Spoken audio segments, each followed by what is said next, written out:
The shift supervisor had already warned me twice about my expression. Apparently, grief isn't professional when you're holding a suction tube and a parent's hope in your hand simultaneously. I wasn't trying to look miserable. Misery was just the default setting at 11:47 p.m. on a Thursday when you've watched a 7-year-old's chest stop moving despite everything you did to restart it. Sarah Vega, not her real name, but I call them all different names in my head so I don't carry them home in the exact shape they arrived, had been admitted for what should have been routine. Appendicitis. Her mother brought her in at 6 in the evening. By 9, infection had progressed in ways that shouldn't have been possible. By 11, she was gone. Pediatric nurses learn early that attachment is a luxury we can't afford. You develop distance like armor. You make jokes between trauma. You go home and pretend that 8 hours of someone else's devastation doesn't live in your ribcage. That night, the armor had holes. The break room was empty, except for the vending machine's electronic hum and the fluorescent fixture that had been flickering for months. No one had bothered to replace it. Things didn't get maintained around here unless they directly prevented someone from dying. A faulty light was cosmetic damage in a building full of human ones. I was trying to wash blood from under my fingernails. Hers, transferred during the procedure that failed to save her. When my phone started vibrating inside my locker. Once. Twice. 3 times in rapid succession. Like someone was determined to pull me out of my own head whether I wanted to leave or not. Unknown number. In general, calls from unknown numbers at midnight fall into predictable categories. Scammers. Drunk friends using backup phones. Hospital overflow calling staff for emergency shifts. I almost didn't answer. Almost just let it ring itself tired and die unanswered like everything else in my life seemed to be doing. On the 3rd vibration, I picked up. Hello? The woman's voice that came through was constructed. Professional in that particular architecture that meant someone had trained her to sound this way. Not cold, but not warm either. Precisely calibrated. Ms. Cooper? Madison Cooper? Who's calling? My hand was still wet. I was dripping onto the break room floor, leaving small dark spots that looked like evidence of something I wasn't ready to examine. My name is Rosa. I work as a personal assistant for a family in Chicago. I understand you work in pediatric care at Mercy General Hospital, specifically in emergency pediatric services. The way she said it, with the specificity of someone who had researched extensively, made my shoulders tighten. How did you get this number? That isn't the priority right now. What is priority is that we have a situation involving 2 infants who require specialized attention. Your name was brought to us by someone we trust, someone familiar with your reputation in pediatric care. I sat on the break room bench, leaving the wet spots behind. I don't do private work. If your family needs medical attention, there are hospitals. It's not medical attention in the traditional sense that they need. Not entirely. Rosa paused, and I could hear ambient noise behind her voice. Traffic, voices, the sound of somewhere more alive than this fluorescent limbo. The twins are Mateo and Julia. They're 10 months old. They lost their mother 3 months ago to a sudden septic shock from an undiagnosed infection following childbirth. Sepsis. Rapid onset. Despite emergency intervention, I stopped moving. There was something about the way she delivered those facts, like a briefing rather than a tragedy, that made me listen differently. Since their mother. My mother touched the pantry shelves like they were museum glass. They trusted you to arrange all this? They trusted me to make ordinary happen, I said. She looked at her hands. No chemical burns, no fresh cuts. Then at me. You said once you'd buy me time. I was late, I told her. But I brought change. She nodded. Change is better than flowers. Death, Rosa continued. The children have experienced severe sleep disturbance. Not typical infant sleep patterns. This is different. Chronic insomnia. Episodes of panic that have required hospitalization. Twice. Due to dehydration and failure to maintain adequate nutrition.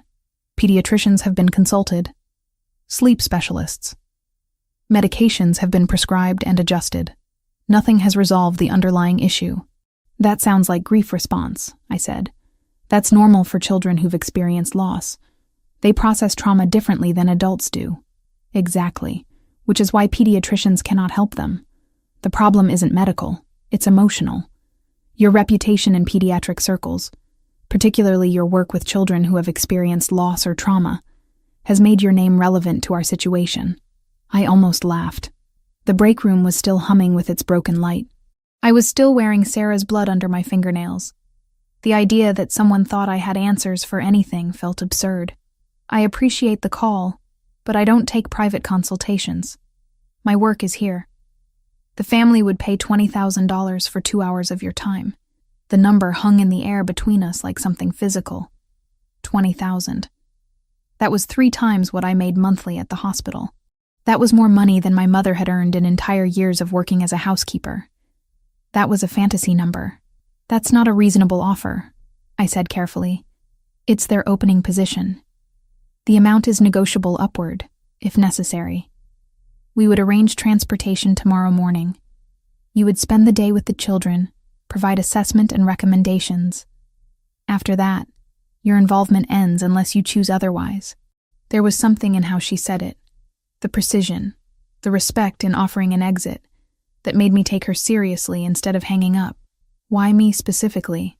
There are other pediatric specialists in Chicago. Your reputation precedes you. The work you do with traumatized children. The way you separate the patient from circumstances. The way you focus on what can be fixed rather than what broke them. Our family needs someone who can see the children themselves, not their situation. I was quiet. In the break room, someone had left a patient chart on the table. I could see Sarah's name from where I was sitting. Could see the timeline of deterioration mapped out in clinical notation. 8 hours from admission to death. 32 minutes from point of no return to actual no return. I need to think about it, I heard myself say. Of course. I'll call again in exactly 1 hour. If you choose to proceed, I'll arrange everything. If not, we'll never contact you again. Either way, thank you for taking the call, Ms. Cooper. She hung up. I sat in that break room for 43 minutes. I didn't move, didn't wash my hands, didn't leave. I just sat and looked at Sarah's chart and thought about the fact that I had failed her. Failed her completely. That for all my reputation and training and accumulated experience, I couldn't save a 7-year-old girl who should have been alive to complain about homework on Friday. I thought about my mother, who at 62 was still working as a housekeeper in other people's homes along Lakeshore Drive and up into the North Shore. She could barely afford her own apartment despite me paying her rent. Who could barely afford her own apartment despite me paying her rent?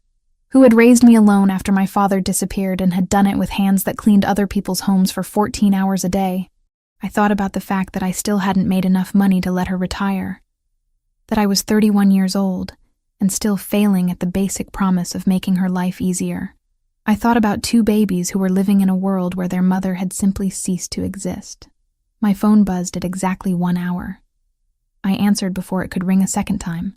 I'll do it, I said to Rosa. Excellent. We'll send a car at 7 in the morning. The driver will have your name. Bring only what you need for 1 day of consultation. Who is the father? I asked. You mentioned the family, but never said who they are. There was a pause.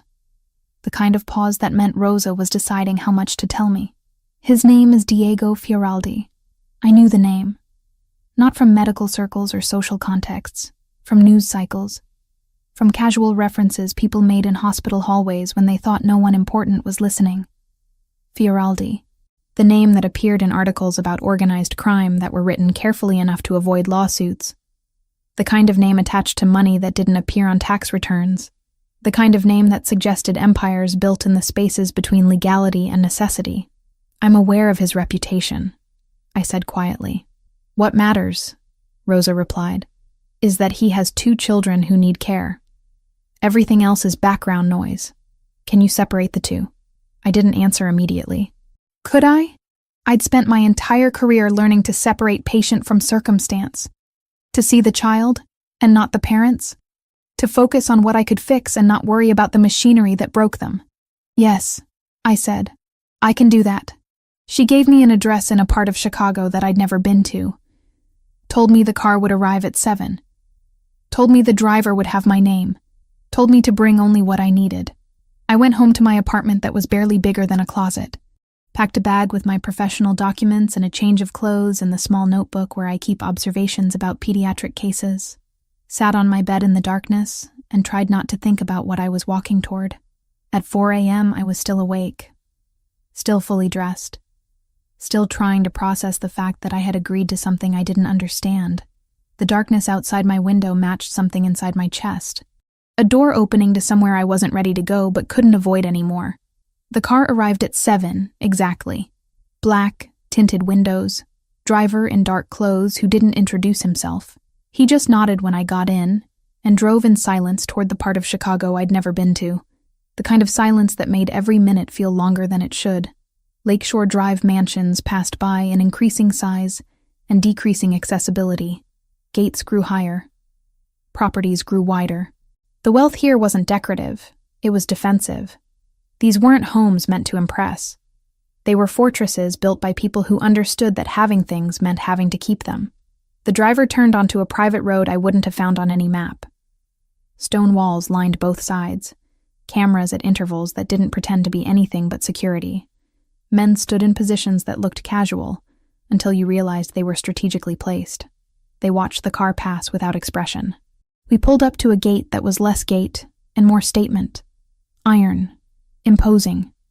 The kind of thing that made clear boundaries without needing to speak them aloud. It opened without the driver touching anything, which meant someone was watching us from somewhere I couldn't see. The driveway wound through manicured grounds that looked like they'd been designed by someone who understood aesthetics as control. Nothing was wild. Nothing was unexpected. Everything was arranged exactly as intended. The mansion appeared gradually through trees that had probably been planted a century ago. It was white, 3 stories. Architecture that suggested old money pretending to be restrained, but failing at the pretense through sheer scale. Columns. Marble visible even from the car. The kind of place where every detail cost more than my annual salary. Rosa was waiting at the entrance. She was exactly as her voice suggested. Professional. Constructed. A woman in her late 50s or early 60s with gray-threaded dark hair pulled back so tightly it looked painful. She wore clothes that were expensive in a way that was meant to be invisible, quality that spoke only to people who understood such things. She smiled when she saw me, but it was a scheduled smile. A smile that had been practiced. Ms. Cooper. Welcome. I'm Rosa. We spoke on the phone last night. I shook her hand. It was cool. Controlled. Thank you for arranging everything. Of course. Come inside. I'll show you around briefly, then introduce you to the children. The interior of the mansion was what I'd expected, and nothing like what I'd expected simultaneously. Expensive, yes. But cold. There were no photographs of people on the walls. Only art that looked like it belonged in a museum. No soft furniture. No signs of actual living. It was a gallery someone inhabited. Rosa guided me through corridors that seemed designed to intimidate through their length. Marble floors, high ceilings, everything echoing with a quality of emptiness despite being full. The twins are in the nursery, Rosa explained as we walked. Matteo and Julia. They're 10 months old. The children lost their mother approximately 3 months ago due to a sudden septic shock from an undiagnosed infection following childbirth. Sepsis. Rapid onset despite medical intervention. I was listening but also absorbing the space. There was something about moving through this house that made grief feel heavier, like the emptiness was a weight you could carry. Since then, Rosa continued, the children have experienced significant sleep disturbance. Not typical infant sleep challenges. This is sustained insomnia, panic episodes that have required hospitalization. The pediatricians have been thorough but unable to resolve the underlying issue. She stopped at a closed door. They're this way. The first night I wrote rules I knew I would break. I listed them on the back of a grocery receipt, the cheap paper going translucent where my thumb pressed. No rocking past 5 minutes. No feeding to sleep. No new stimuli after 9. The babies had not read any of the literature. They negotiated with breath and whimpers, and the kind of protest that is half language and half weather pattern. I timed transitions with the silent second hand of the oven clock and counted the way a NICU nurse once taught me. Not from the cry, but from the return of the shoulder to baseline. Recovery is the true interval. Diego stood once in the doorway, shirt open and tie gone, the gold chain a dull crescent. He didn't make the mistake of asking if he could help. I handed him a folded blanket. "Hold this," I said, and he held it like contraband until I pointed to the far corner, our controlled shadow, where light pooled without touching the crib. When both infants downshifted into the slack-jaw state that looks like peace, but is just the first stage of sleep, he exhaled. I kept my exhale for later.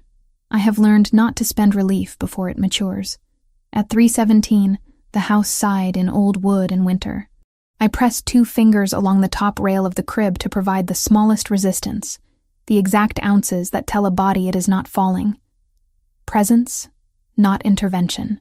Outside, a patrol car idled at the end of the lane where the cameras could see it and the children could not.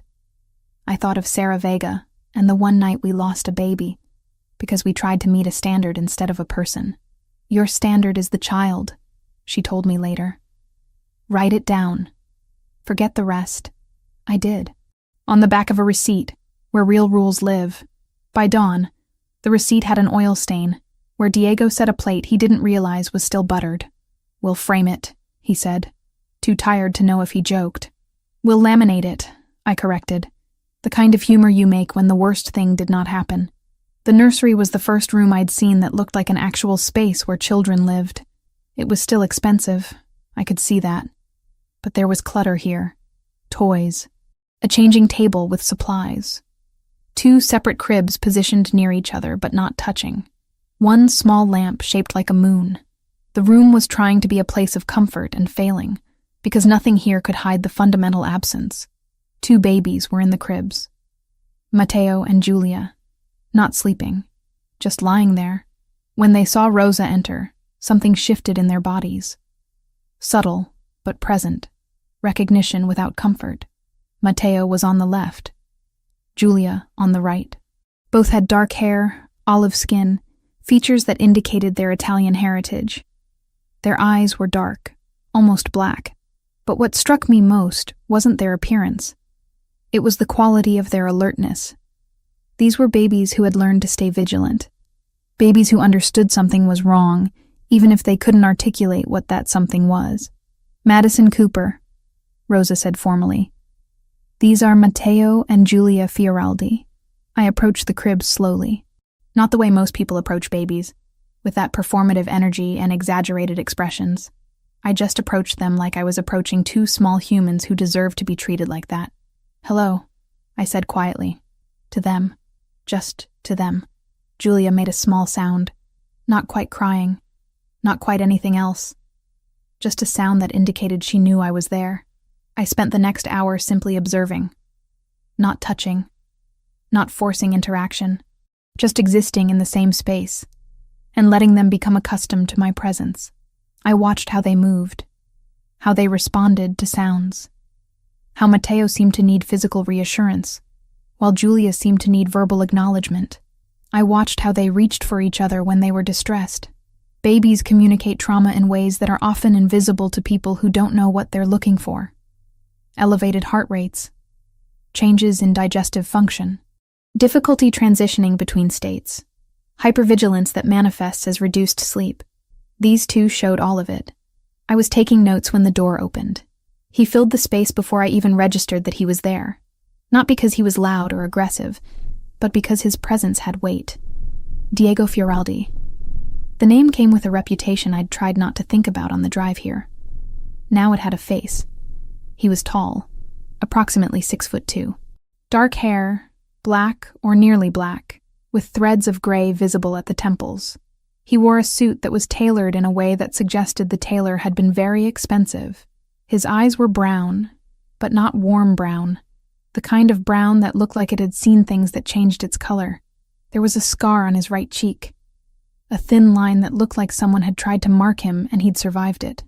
When he saw me kneeling beside the cribs, something happened to his expression.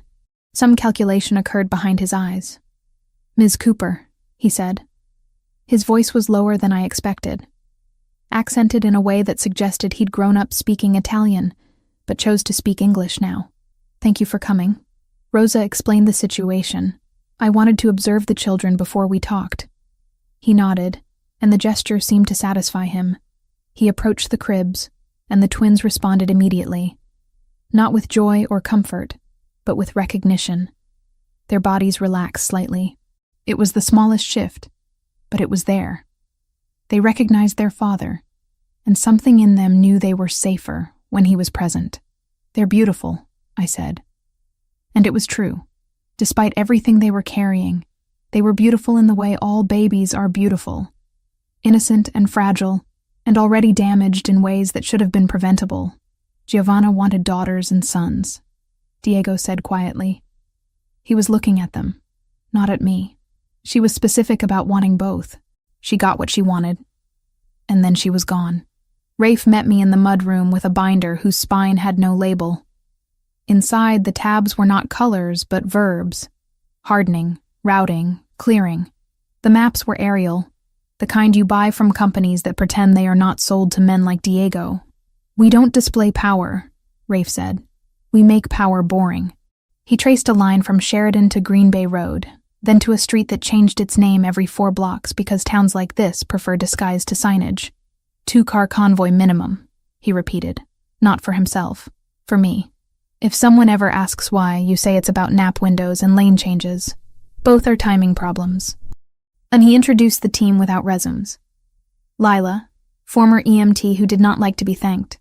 Harmon, who could drive backward faster than I could think forward. Ollie, who knew the names of every neighbor's dog because dogs are early warning systems.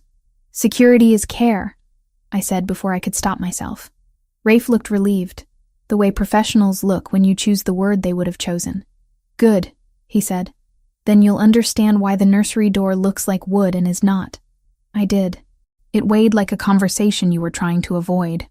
That afternoon, we practiced emergencies like theater. The babies slept through 2 drills and howled through the 3rd, which I marked as success. Rafe showed me the laminated checklists, car seats, go bag, pre-dialed contacts under names that meant nothing to anyone not already afraid. He did not ask me if I was afraid. He asked me if I could read a floor plan at a jog. I told him I could read anything at a jog. I have been running since I was 12. There was no dramatics in how he said it. Just facts. The kind of facts that a person delivers when emotion would be too dangerous to release. "How are you managing?" I asked. "I'm managing. Rosa helps. But neither of us can give them what they need. Sleep. Peace. The thing they had before. Which was their mother." He finally looked at me. "Can you help them?" I stood up. My knees were stiff from kneeling. "I don't know yet. I need time with them. I need to understand their patterns. I need to see them during the times when they're most distressed." "Tonight," he said, "they have episodes beginning around 9 o'clock. They escalate through midnight. By 2 in the morning, they're usually exhausted enough to sleep for about an hour before the cycle begins again. Then I'll be here tonight." Something shifted in his face. Not quite relief. More like recognition that I was taking this seriously. "Rosa will show you to a room where you can rest during the day. I'll expect you back here at 8:30. He moved toward the door, then paused. "They need someone who sees them. Not the situation. Not their father. Them. Can you do that?" "Yes," I said. "I can do that." After he left, I stood in the nursery and listened to the twins settle back into their vigilant waiting. Outside, the mansion was silent in a way that suggested silence was something that had been engineered. No traffic sounds. No neighbors. Just emptiness and wealth and 2 babies trying to survive their own grief. Rosa appeared to guide me to the guest room. It was larger than my apartment. The bed was the kind of bed that made you understand why some people considered sleep a luxury. But I didn't feel like sleeping. I felt like I'd just accepted something that was going to change the shape of my life.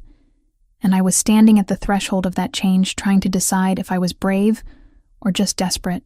By 8:30 that night, I was back in the nursery in clothes I'd changed into that afternoon. Fresh.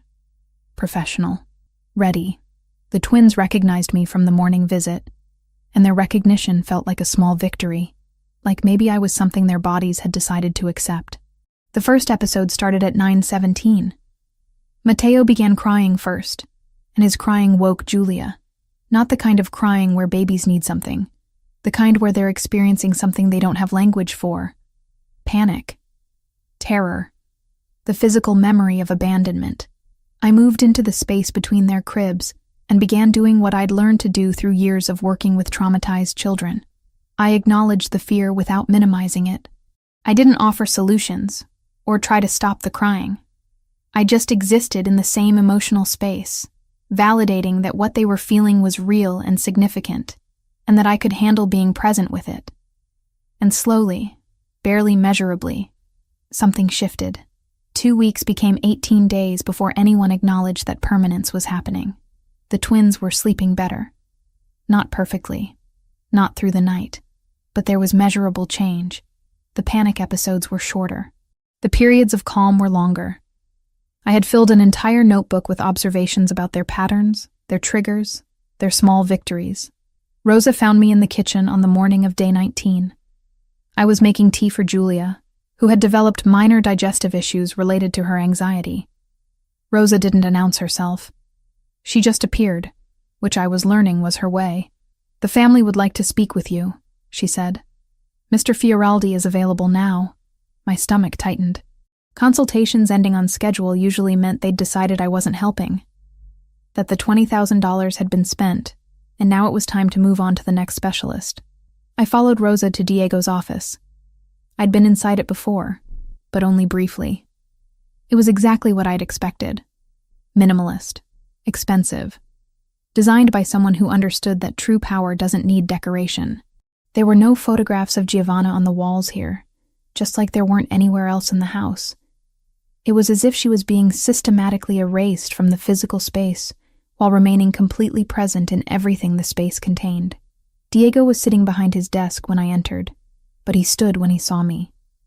The gesture was old-fashioned in a way that suggested his mother had raised him with certain rules. "Ms. Cooper, please, sit." I sat. The chair was uncomfortable in a way that felt intentional. "The twins are improving," he said. It wasn't a question. "Yes. There's measurable progress. The sleep disturbance is still present, but the quality and duration are changing. The panic episodes are becoming more manageable." He nodded slowly. "You're different with them. Rosa told me that on the first night you sang to them, that you stayed between the cribs for hours without attempting to move them or change their environment. They needed presence, not intervention." "Exactly." He leaned back in his chair. "I'd like to make a formal proposal. I want you to stay, not as a consultant, as the primary caregiver for the twins during nighttime hours. Specifically, 7 p.m. to 7 a.m., 5 days a week initially, with flexibility based on how the arrangement works. At 3 a.m., the house became a classroom for small muscles. I ran a fingertip along the bridge of Matteo's nose, a downstroke that tells the eyes to agree with the dark.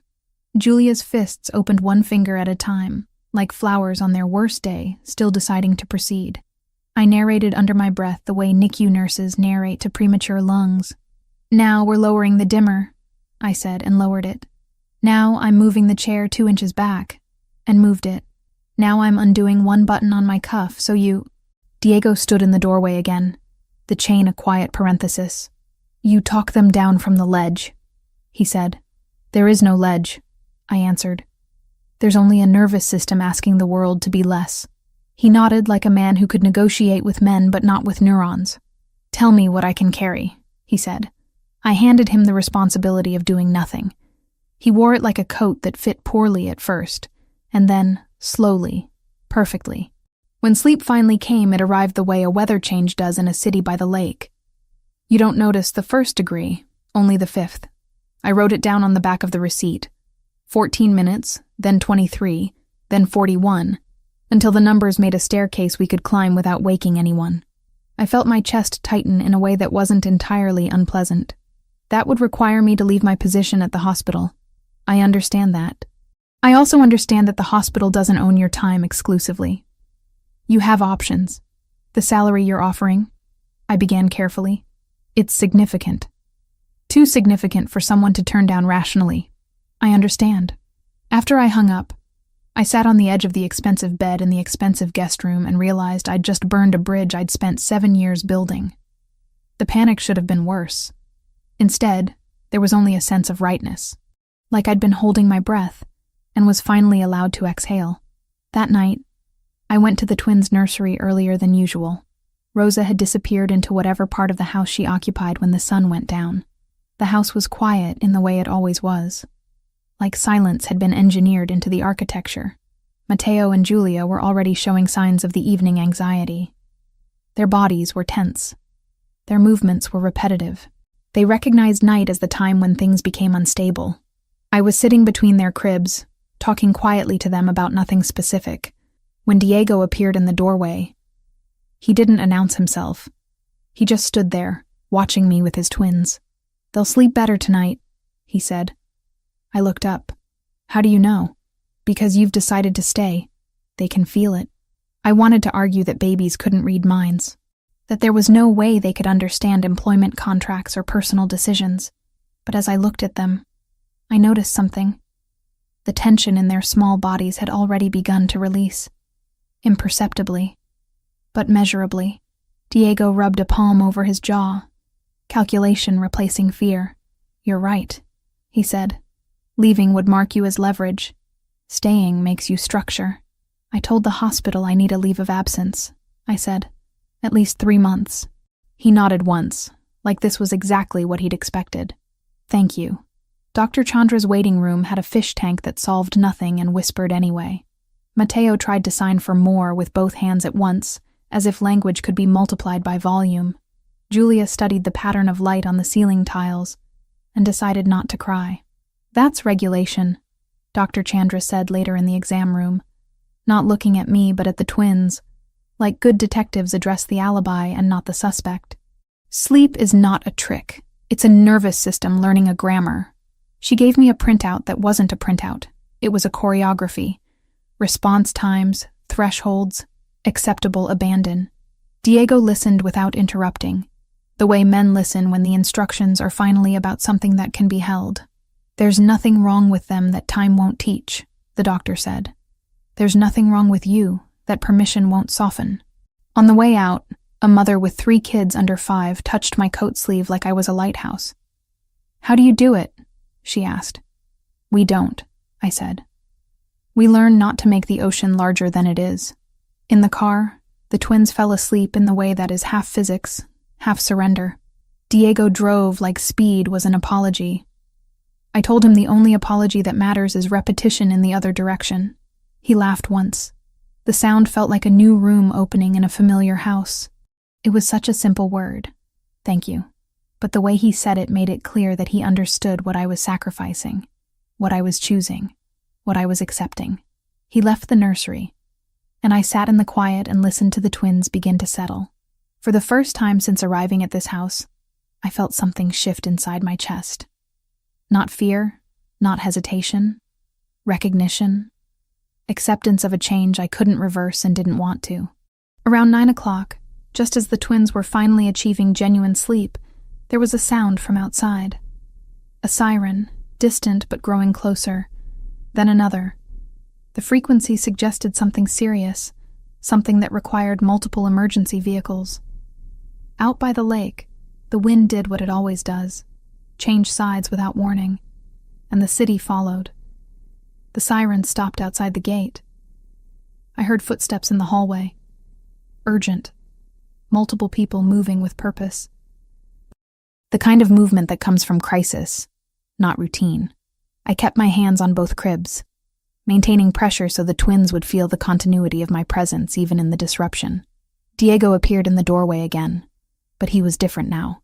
The controlled man from the office had been replaced by something more primal. "Stay with them. No matter what you hear, don't move. Don't let them see you scared." "What's happening?" "Just stay. Keep them safe." He left, and I heard the front door open. Voices.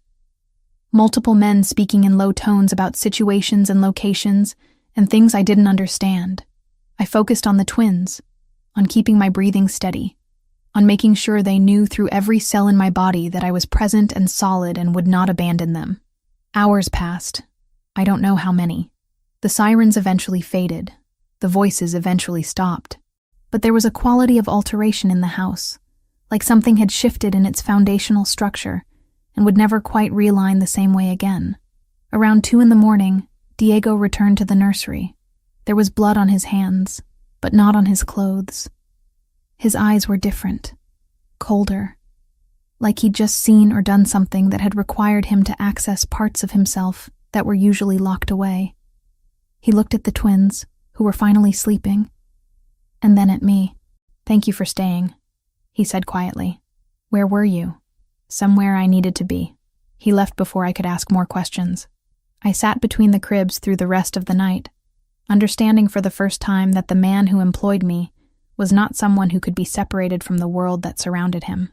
He was integral to something larger, something that reached into the night and demanded his presence and his violence.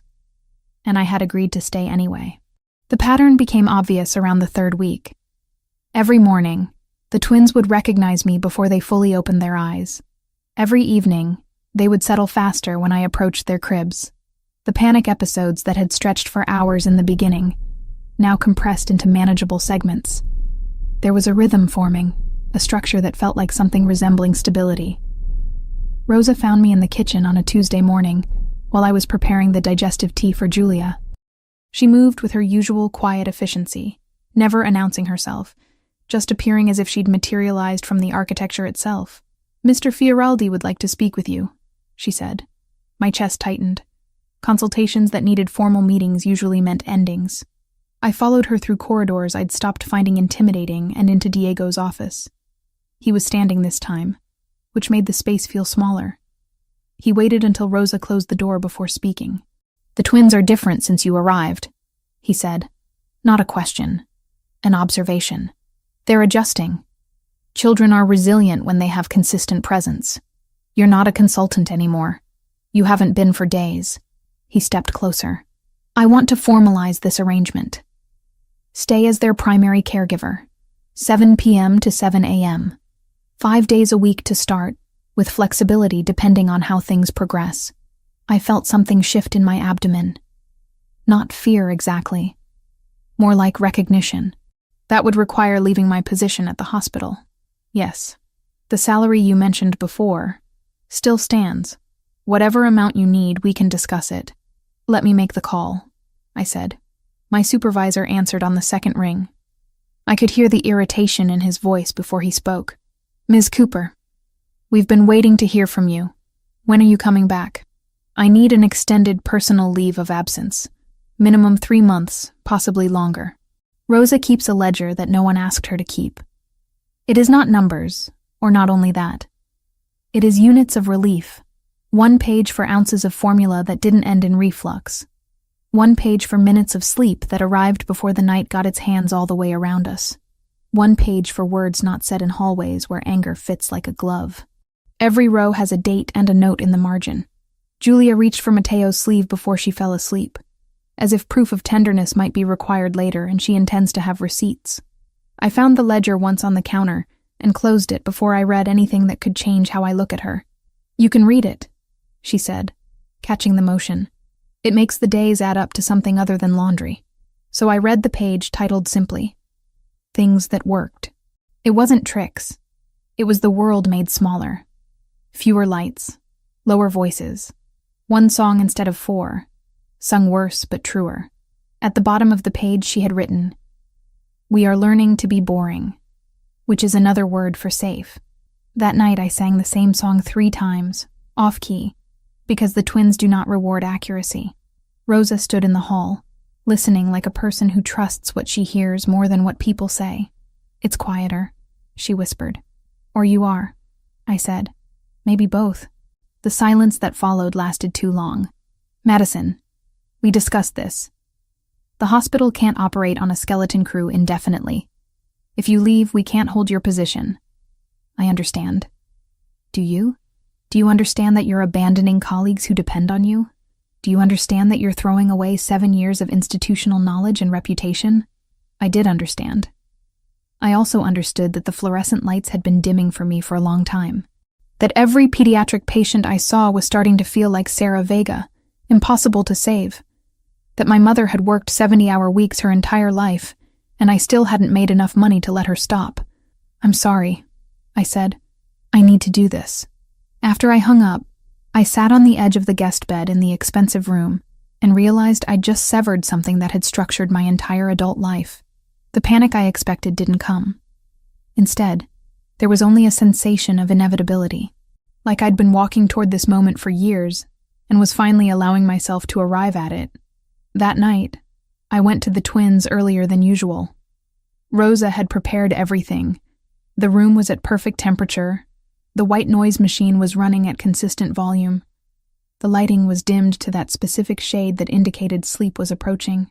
I'd begun to notice these details, the way the house adjusted itself around the twins' needs. I was sitting between their cribs when Diego appeared. He didn't knock. He simply arrived, the way people do when they own the space completely. You told them? He asked. Yes. I need a 3-month leave minimum. He nodded once, as if this confirmed something he'd already calculated. Thank you. It was such a simple word, but the weight behind it made clear that he understood what I was sacrificing, what I was choosing, what I was accepting by staying in this mansion with his twins and the aura of violence that surrounded him. They need you, he said. I know. And He stopped himself. The moment stretched between us like something physical. I'm grateful that you're here. He left before I could respond, and the room returned to its careful silence. Mateo had already begun to doze. Julia was following, her small body relaxing incrementally. I kept my hands on both cribs, maintaining pressure so they would feel continuity even in sleep. The days that followed blended together in a way that was both disorienting and grounding. My role in the household crystallized. I wasn't a guest anymore. I was a fixture. Rosa began leaving detailed notes about the twins' dietary preferences and sleep patterns. The household staff started addressing me with the respect usually reserved for permanent positions. There was furniture moved to the guest room to make it feel more like living quarters than temporary accommodation. Diego began appearing more frequently in the nursery in the evenings. Not every night, but often enough that it became pattern. He would sit in the chair by the window and watch me work with his children. There was something almost meditative about his observation, like he was learning something essential by watching someone else care for what he loved most. One evening, around midnight, he spoke while the twins were sleeping. My mother is still in Italy. She doesn't know about Giovanna yet. I haven't found the words to tell her that her grandchildren don't have a mother. I didn't look up from my notebook where I was recording sleep patterns. You could tell her that they have someone now. Someone? Me. I'm here, consistently. That counts for something. He was quiet for a long time. It counts for everything. I finally looked at him.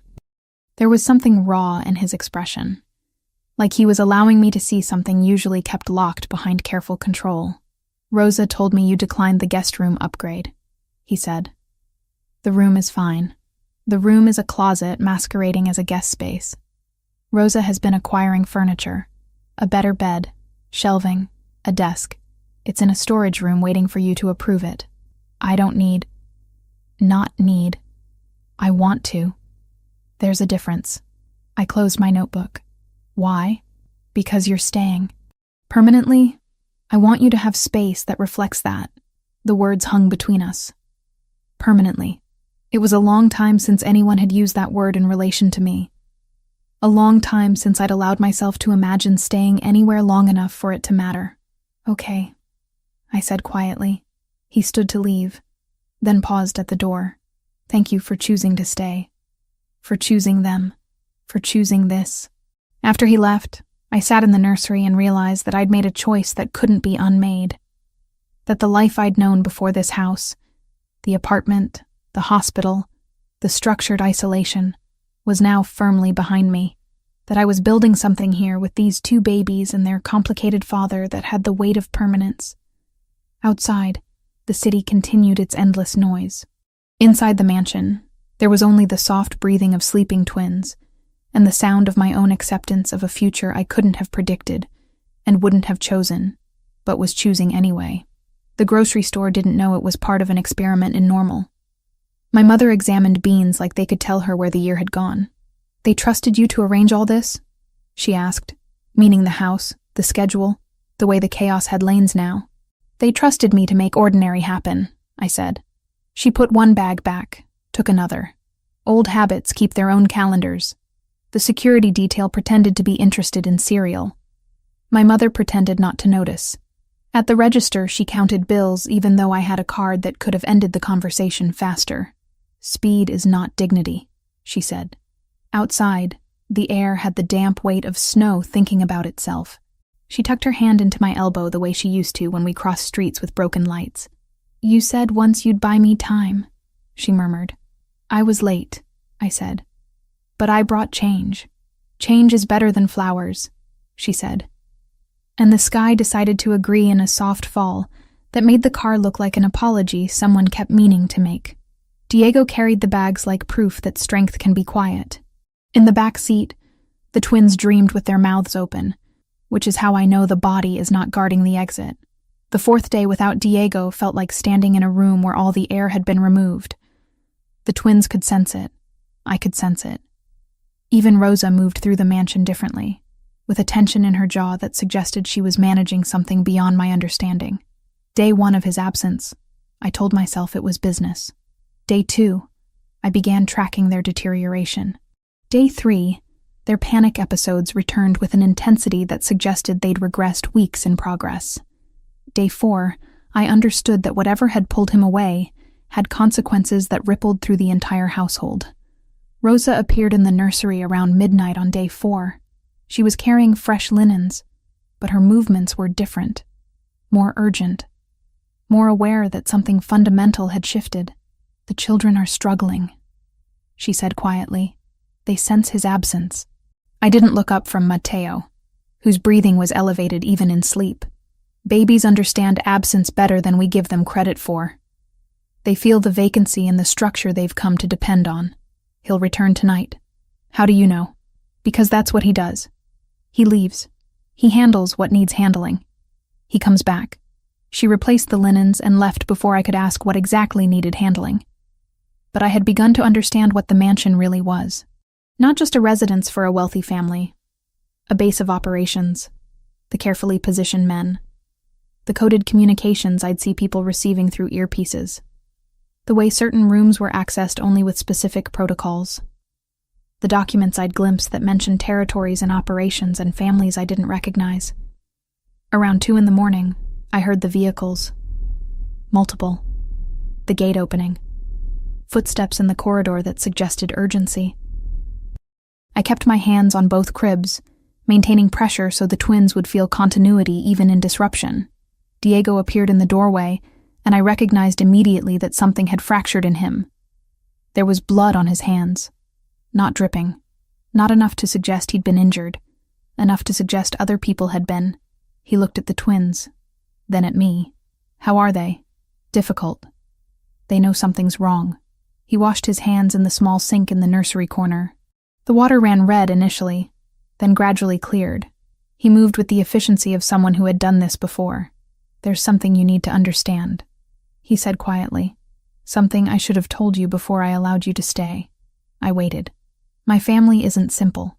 Our business isn't simple. There are rivals. Families that want what we have. Territory, power, influence. For years I've maintained balance through calculation and controlled response.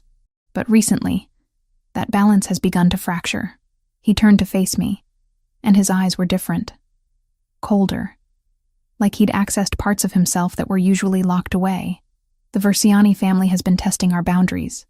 Subtly, carefully, but consistently. Today, we discovered why. We have a cousin, Francesco. He grew up as my brother. I trusted him completely. We discovered he's been providing information to Versiani. Specific information. Our operations. Our movements. Our vulnerabilities. My chest tightened. More importantly, Diego continued, he provided information about my children. About you. Versiani suggested that the twins could be useful as leverage if things escalated. That you could be useful. The room suddenly felt smaller. The walls pressing inward. The twins in their cribs were innocent of all this, but they were still at the center of it.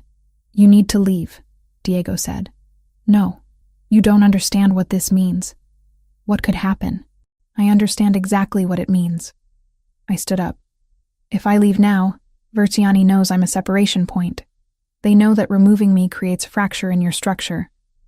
They know it makes the twins less stable, makes you less focused. Me leaving is exactly what they want.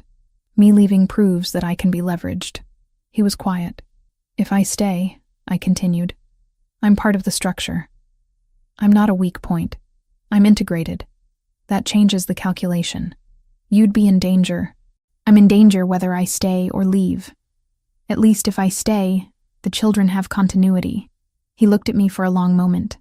There was something in his expression that shifted. Something that recognized I was making a choice with full knowledge of what that choice meant. Okay, he said finally. The word hung between us like a vow. Francesco? I asked. Handled. He's made arrangements to relocate to Italy. He understands that his presence here creates an unacceptable vulnerability in our perimeter.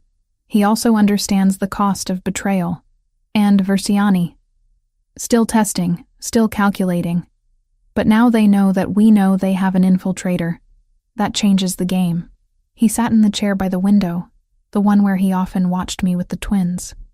He looked exhausted in a way that went beyond physical tiredness. Thank you for not leaving, he said. Thank you for being honest. The twins slept through the night, completely, uninterrupted, like they'd sensed that Diego was back and that stability had been restored, at least temporarily. Antonella stayed 2 weeks and arranged the kitchen like a map of a city she had left, but not forgiven. She cooked by gesture and memory, measuring salt with the first joint of her index finger, tasting sauces with a wooden spoon that might have been older than my certainty. You cook like someone told you to be precise, she said to me, not unkind. Precision is how poor girls keep the lights on, I answered. She nodded as if I had passed a test she had not announced. At night she told stories of Naples where loyalty is a noun you can touch and debt is what you owe to the people who carried your furniture up 5 flights without asking which floor you could afford. She wore a thin gold chain and never took it off, not even to sleep. On her last day she pressed it into my palm and closed my fingers around it. Not for value, she said. For weight. I understood. Some jewelry is a reminder that gravity still applies. When she left, the house held the smell of tomatoes and a lesson about staying that no one had written down. The babies slept 11 minutes longer than usual, which in our currency is interest accrued. Around 4 a.m, he spoke again. There's something else you should know. Something I've been avoiding. What? The way you've become necessary to them. To me. That's not something I can protect you from. That's not something I can control or manage. You matter now in ways that complicate everything. I sat down across from him. That's the point of staying, isn't it? To matter in ways that can't be easily removed or managed. He nodded slowly. Yes. That's exactly the point. When the sun came up, the mansion had returned to its careful silence. The twins were resting peacefully. Diego had finally allowed himself to sleep in the chair by the window, and I understood that I had just crossed a threshold that couldn't be recrossed. That whatever protection or distance I'd maintained was now gone, that I was genuinely part of this family's structure now, for better or worse, through whatever came next. The weeks following Francesco's departure blurred together in ways that felt intentional, like Diego had orchestrated time itself to move differently within the mansion's walls. It was no longer a place where I was waiting for something to begin. It had already begun. I just hadn't found all the words yet to describe what exactly it was. The small gestures accumulated first. Coffee appeared in the kitchen every morning at 6:15, made precisely the way I'd observed myself making it during the 2nd week I stayed. Not the way Rosa made it, not the way anyone else would make it. The way I made it, with the water temperature adjusted slightly lower, the grounds measured with meticulous attention, the timing exact. Diego had watched me enough to understand my preferences and then integrated them into his household, like they'd always belonged there. I discovered this on a Tuesday morning when I came down earlier than usual, unable to sleep because Matteo had been restless through the night, and found the kitchen already arranged like a stage set designed specifically for me. The coffee was still warm. The mug was on the counter. There was even a small pitcher of the oat milk I'd mentioned casually 3 weeks prior in passing conversation with Rosa. When I asked about it, Diego simply said, "You take care of my children." It seemed logical to take care of what you need. But it wasn't logical. It was intimate. There's a difference between logic and the knowledge that someone has watched you carefully enough to understand how you like your coffee, and then chose to provide it without being asked. That's not logic. That's attention. That's recognition. The notes I started leaving about infant formulas and calming techniques initially felt professional. They were observations about Mateo's digestive sensitivity and recommendations for herbal supplements that might support Julia's sleep cycle. But slowly they became something else.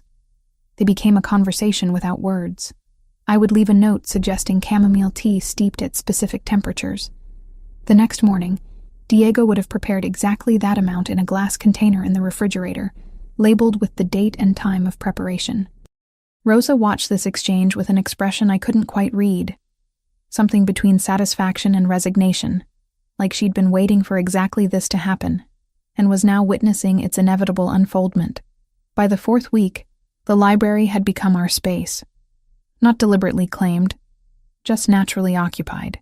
After the twins were asleep, after their evening anxieties had settled, and their small bodies had finally surrendered to rest, I would find myself drawn downstairs to the library instead of retreating to my room. And Diego would already be there, working on something at the large table, laptop open, documents spread with the kind of organization that suggested military precision. He never asked me to come. I never announced my arrival. There was simply a moment where I decided to descend the stairs, and simultaneously, there he was, as if we'd communicated through some invisible frequency that didn't require words. I would sit in the leather chair across from him, and we would exist in profound silence. Not uncomfortable silence. The kind where two people are present together but pursuing separate paths. He would work. I would read or review my clinical notes about the twins' progress. Hours would pass. No conversation. No touch. Nothing but the sound of pages turning and the weight of his occasional glance when he would pause from whatever occupied his attention. There was a night, around the 5th week, when he stopped working entirely and simply watched me for an extended period. I was reading an article about infant trauma responses, and his observation was so sustained that I eventually lowered the paper. "What?" I asked. "You're different now," he said. "Different how? When you arrived, you were guarded. Every interaction calculated. You were a professional maintaining distance. Now you just exist here. You don't maintain anything anymore." I didn't respond immediately. He was right. Somewhere between the first panic episode and now, I had stopped performing professionalism and had simply become present. The twins needed me to stop performing. I said finally, "It's not just them." The statement hung between us, and there was a moment where I could have redirected the conversation, could have maintained the professional boundary that had been dissolving gradually. Instead, I stayed silent and acknowledged what we both understood. The legal work came in a stack like weather advisories, guardianship contingencies, healthcare proxies, a life insurance policy with beneficiaries who had to be named in code because the world reads where it shouldn't. We signed in a room with a table that reflected our faces back at us like we were all defendants in something we hadn't agreed to be charged with. The lawyer's pen sounded like an insect wearing heels. "This is for when we are tired," Diego said, flipping a page to the tab that meant worst case. "This is for when we are surprised," I said, initialing beside a clause about temporary custody if air travel ever became necessary without warning. The notary did not look bored, which is the highest compliment you can pay to fear. When it was done, we filed the papers in a drawer that looked like a drawer and wasn't. Rafe labeled it with a word that meant nothing. Linens. On the way out, Diego touched the small of my back in a way that said the future had not been canceled, only rescheduled. "I know," I said.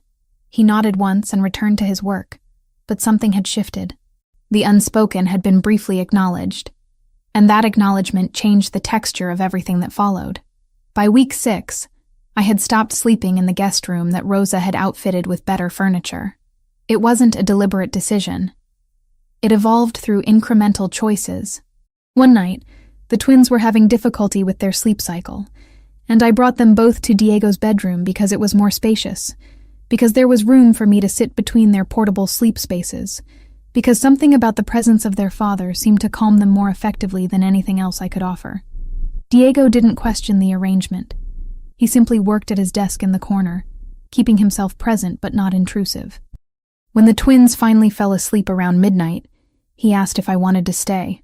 It wasn't a proposition. It was a practical question about logistics. Yes, I said. So I stayed.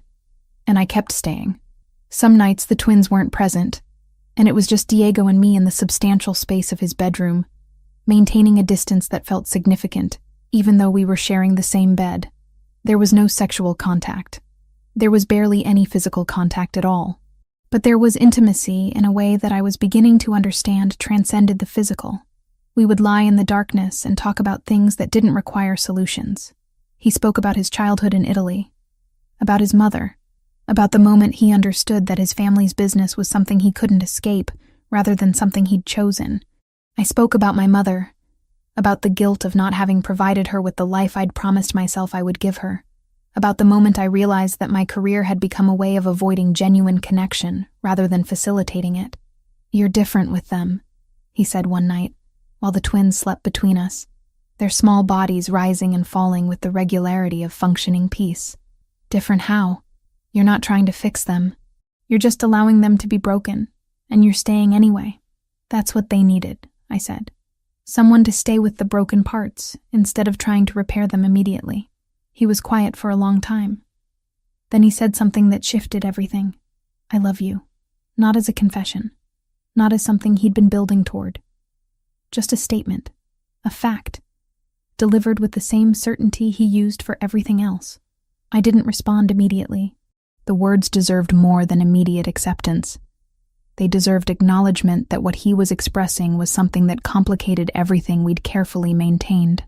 "I know," I finally said. "Is that enough?" "For now," I said. "But I need to say it back eventually. When I'm ready to mean it completely. When I'm certain that I'm choosing this and not just accepting it." He nodded like he understood completely. Like he'd expected nothing else from someone like me. Someone who'd spent her entire life maintaining professional distance. Who'd never allowed herself to be needed. Who'd finally found something that required her to surrender all the armor she'd constructed. "Take whatever time you need," he said. "I'm not going anywhere." And I understood that he meant it. Not as a promise. As a statement of fact. He was integrated into my life in a way that made leaving impossible. And I was integrated into his, in a way that made distance impossible. We were bound now through something larger than choice. Through the daily accumulation of small moments that had created dependency that was entirely voluntary and entirely irreversible. The twins slept between us, their breathing synchronized, their small hands occasionally reaching toward each other in their sleep. This was my family now. Not by blood, by choice. By daily decision to stay in a place that terrified me and completed me simultaneously. By April, my mother's shifts lived only in daylight. She started saying retirement without laughing afterward, like a door had been unlocked from the inside. The incident with the car happened on a Tuesday afternoon when the weather was threatening rain, and I was beginning to understand that rain was always a precursor to something changing in this house. Rosa was supposed to be at the market. Simple errand. 2 hours maximum. She left around 2 in the afternoon while I was with the twins in the nursery, working through their afternoon feeding schedule. The twins were learning to eat solid foods, and it was a process that required patience and attention, watching for signs of digestive comfort or distress. I was cleaning Julia's face when Diego appeared in the doorway. Not unusual anymore. He frequently checked on the children during daylight hours, taking breaks from whatever occupied his attention in the office. But there was something in his expression that was different. Controlled panic. The kind of fear that someone with his level of training learns to hide, but can never completely eliminate. "Where is Rosa?" he asked. "Market. She should return within the hour." He was already moving toward his phone, making calls in a language I didn't fully understand. Italian mixed with rapid-fire instructions. I heard the word Verziani mentioned twice. That was enough to tell me something had happened. 20 minutes later, Rosa returned and she was shaking. Not visibly, but I could see the tremor in her hands as she removed her coat. I could see the way she gripped the edge of the counter like she needed something solid to anchor her. What happened? I asked. A car, she said quietly, at the intersection near the market. They recognized me. They accelerated. If the driver hadn't reacted, she didn't finish the sentence. She didn't need to. Diego appeared, and his expression had solidified into something crystalline and dangerous. He looked at Rosa and then at me, and I understood immediately what he was thinking. We need to talk, he said to me, privately. I followed him to the office. The room felt smaller than usual, the walls pressing inward with the weight of something inevitable. He closed the door and moved to the window, looking out at the manicured grounds like they held answers. This ends, he said. You need to leave. Tonight. No. Madison. No. I said again. You're thinking reactively, and I understand why, but you're thinking wrong. He turned to face me, and there was fury in his expression. They tried to hit Rosa. They made a statement. They want you to know they can reach anyone close to you, which is exactly why I can't leave. You're not listening. I am listening. I'm listening to someone in fear trying to protect what he loves by removing variables. But I'm not a variable to be managed. If you send me away, you prove to Verziani that I'm a weakness. You prove that separation works as a strategy. You prove that I can be isolated and therefore used. He moved to his desk, hands gripping the edge like he needed to physically restrain himself from something. If something happens to you, if something happens to me, it happens because I stayed and made myself part of the structure. Not because I was removed like a puzzle piece you didn't want in play anymore. The silence that followed was substantial.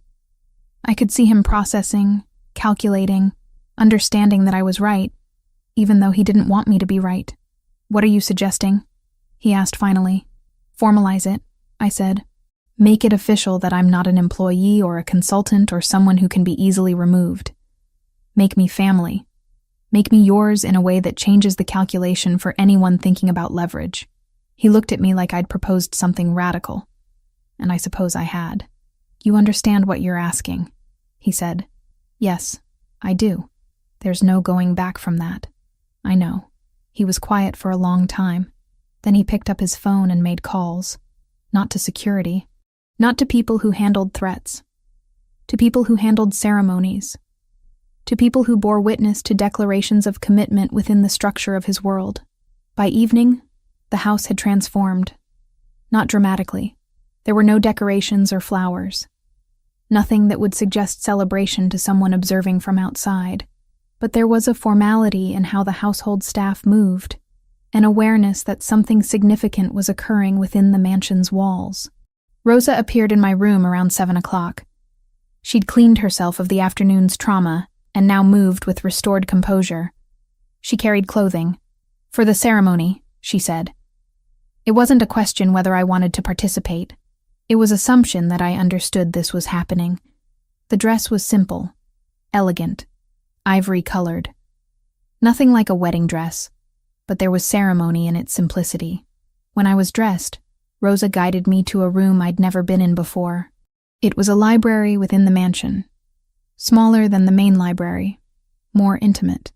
There were perhaps 15 people present. Men, mostly. People who worked for Diego in capacities I didn't fully understand.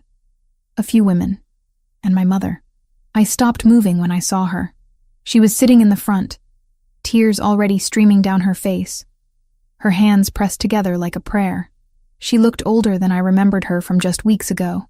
Or maybe I was seeing her clearly for the first time in years, without the filter of guilt and obligation. Diego was there. He wore a dark suit tailored to perfection. But his expression was uncertain in a way I'd never seen before, like he was about to cross a threshold that would change him permanently. Rosa guided me forward to where he stood. There was no officiant, no legal structure, no government recognition. This was something else entirely. This was declaration made before witnesses who understood what it meant within the world we inhabited. Diego took my hand. His hand was warm, solid, real in a way that everything in my former life had never been. I want you to know what this is, he said, speaking clearly so everyone could hear. This is a declaration that Madison Cooper is part of this family, that she's not an employee or someone external, that anything directed toward her is directed toward me. That she's protected not because she works for me, but because she belongs to me. And I belong to her. He reached into his pocket and produced a ring. Gold. Simple. With a symbol engraved into the band. He placed it on my finger. "I'm yours," I said, because it seemed like the appropriate response, because it was the only true thing I could say in that moment. Around us, the men nodded. It was acknowledgement. Acceptance. Recognition of a change in status that would ripple through whatever network Diego operated within. My mother approached when the ceremony concluded. She took my face in her hands and looked at me like she was trying to understand who I'd become. "Are you happy?" she asked in Portuguese. The question was fundamental. Not asking about safety or security or any of the practical things. Just asking if I was happy. "Yes," I said, and I meant it completely. "Then I'm happy too," she said. Even though I don't understand any of this. Later that night, after my mother had been driven home with assurances of care and protection, after the house had settled back into its careful silence, Diego and I were in his bedroom, our bedroom now. The distinction mattered. He set a mug beside my notes, the oat milk already whisked in, gratitude phrased in temperature. "Thank you for asking me to stay," I replied. The twins were asleep in their portable cribs. Tomorrow they would be moved into their own room on a permanent basis as part of the structural shift of the household. But tonight, they were here, between us, part of the unit we'd become. I understood that morning would bring a sudden septic shock from an undiagnosed infection, that Versiani would respond to this formalization in ways we couldn't predict, that the choice I'd made to stay had consequences that would unfold across weeks and months. But in that moment, lying beside Diego with the twins sleeping nearby and a ring on my finger that marked me as something other than an outsider, I felt a kind of peace that I'd never experienced before. This was my family now. Not by blood, by choice, by daily accumulation of moments that had bound us together in ways that couldn't be unbound, by a decision to stay when leaving would have been simpler. 4 months into the new arrangement, the mansion had stopped feeling like a fortress and started feeling like a home. Not because the security had been removed or the reality of Diego's world had changed. It simply meant that I'd stopped seeing the protective structures as walls and had started seeing them as the perimeter of something sacred that needed defending. The twins were thriving in ways that seemed almost impossible to measure in conventional metrics. Mateo had begun making sounds that approximated words. Julia had started laughing with genuine delight when Diego would return from his daily activities. More importantly, they slept through most nights now without incident. The panic episodes had become rare. When they occurred, they were manageable, responded to with the consistency of presence rather than the desperation of early intervention. My mother had integrated into the household in unexpected ways. Rosa had arranged for her to work in the mansion's administration, rather than continuing her work as a housekeeper in other people's homes. She managed the household staff, coordinated with vendors, handled logistics that didn't require me to be present. For the first time in her life, she was working reasonable hours. She'd even started talking about retirement, a concept that had been theoretical before but now felt possible. The library had become my favorite space. Not for the books, though there were excellent ones. For the evidence of Diego's life displayed between the shelves. There were photographs here that didn't exist elsewhere in the house. Pictures of him as a child in Italy. Images of his mother, Antonella. Documentation of his evolution from someone's son into someone's father, into someone's husband. It was in the library that Antonella arrived on a Tuesday afternoon in early spring. She was smaller than I'd expected, which somehow surprised me, given that I'd never expected anything specific. Her hair was white, pinned back with the same precision that Rosa employed. She moved through the mansion like she was reclaiming territory that belonged to her by birthright. Diego had warned me she was coming. He'd explained that his mother would want to meet me, would want to assess whether her son had made a choice that honored his family's legacy. He'd also explained that Antonella held power in ways that weren't obvious until you were standing in front of her. When we met in the library, she took my hand and held it. Not in greeting, in assessment. She examined my ring, noted the symbol, acknowledged what it represented. "You understand what you're part of?" she asked in Italian accented English. I'm learning, I said honestly. Good. Understanding is better than innocence. Innocence breaks too easily. She stayed for 2 weeks.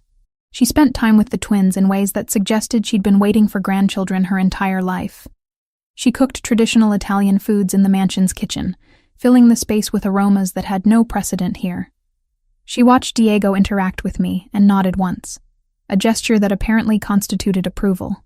On her final evening, we had dinner together as an extended family.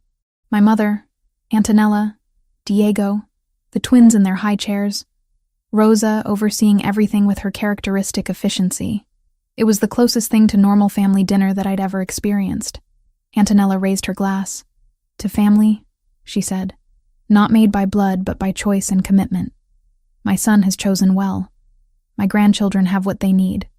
This is good. She left the next morning, but not before telling me that she expected reports. Photographs of the twins. Information about their development. She'd made me promise to bring them to Italy in 2 years, when they were old enough to travel and remember the journey. The promise felt significant, like I was being woven permanently into a structure that transcended the mansion's walls. One evening, after the twins had been settled into their own room permanently, after they'd learned to sleep through the night without panic, after the routines had solidified into genuine comfort, Diego found me in the library reading clinical articles about infant trauma recovery. You've stopped documenting them, he observed. They don't need clinical observation anymore. They need normal childhood. You could go back to the hospital, he said. Rosa mentioned it months ago. You could work as a consultant, help other children the way you help them.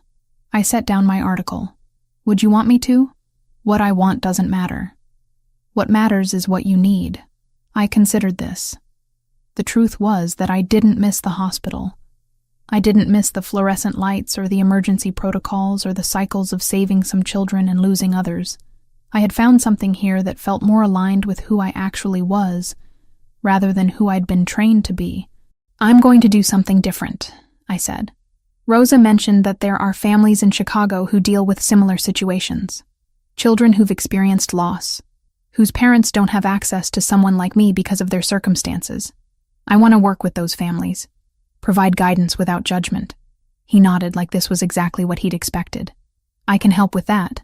Access, resources, connections. Whatever you need. I know you can. That night, lying beside him with the twins asleep in their own room down the hall, I realized that I'd stopped counting the days since I arrived. The temporal distance between that phone call and this moment had become irrelevant. I existed now in a continuous present, where the life I was living felt like the only life I'd ever actually inhabited. I love you, I said. The words had been waiting a long time. I'd said them mentally hundreds of times, but speaking them aloud felt like removing the final barrier. He didn't respond immediately. He simply held me closer, and I understood that he already knew. Had known for months. Had been waiting for me to arrive at the knowledge myself. Outside, Chicago continued its endless patterns. Somewhere in the city, there were families struggling with what we'd already overcome. Children experiencing loss. Parents drowning in the weight of responsibility. But inside the mansion, there was peace. There was structure. There was a family that had been built deliberately, piece by piece, through choices that had terrified me and completed me simultaneously. This was my life now. Not the one I'd planned. Not the one I'd anticipated when that phone call came through on a night when I was covered in someone else's tragedy, but it was real. It was mine, and I would defend it with the same ferocity that Diego defended everything he loved, because I'd finally learned that sometimes the most dangerous thing you can do is choose to stay.